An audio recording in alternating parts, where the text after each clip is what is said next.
هلا شيء انه ما وعدني معلمي وعدني انه يجوزني وقال انه رح يتكفل بكل شيء، ما في كلام. خلصت بقى.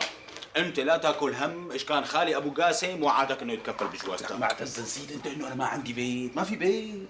هلا خالي ما قال لك انه هو راح يتكفل بجوازتك؟ قال لك ولا ما قال لك؟ قال لي. إيه معناتها ليش عم تفكر بالموضوع؟ اخي ما بعرف، بركة النسي. لا سيدي ما راح ينسى. امشي هلا مع مني لعند ابو ماجد نتسلى عنده شوي ونطمن عليه. وشرف. طلع البدر علي من ثنيات الوداع وجب الشكر علينا ما دعا لله داع أيها. السلام عليكم. وعليكم السلام. أهلين شباب، جيتوا بوقتكم، 5 دقايق بيختمر الإبريقة. الله يعزك يا ابو ماجد. لك شلونك عمي عبدو؟ اهلين اهلين عمي عبد المجيد، الحمد لله من الله بخير. يا ميت أهلي وسهلين، قدوا شباب عود عود يا ها أم كأنه سمعانينك يعني عم تنشد. لك قال لك ابني، أنا لما كنت شاب صغير مثل حكايتكم ياما حفظت أناشيد وذكر، شي قد عدد شعر راسي يعني. حزروا مين حفظني إياهم؟ مين؟ جدي الله يرحمه. جدي كان يخدم بجامع الأموي وضلوا يخدم هنيك لحتى الله أخذ أمانته.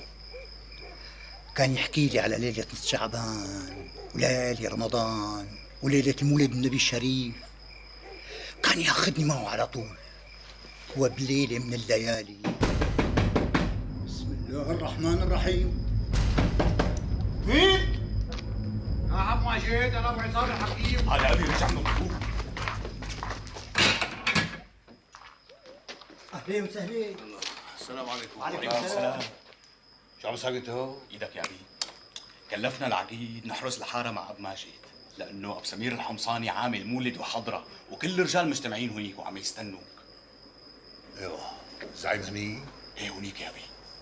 ايه ماشي، انا راح عند منه هلا.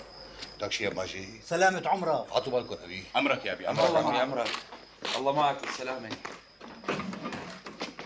ماجد؟ إيه شربنا كاسة هالشاي بقى وخلصنا. إيه. وبالبعيتك بتكملنا القصه. أني قصة. ليك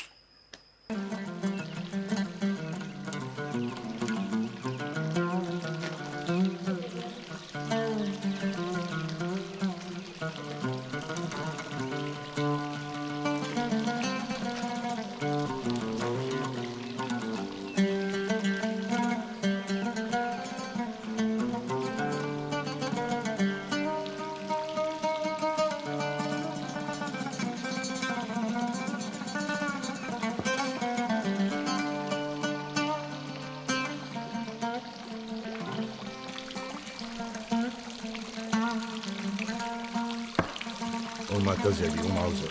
امرك يا ابي.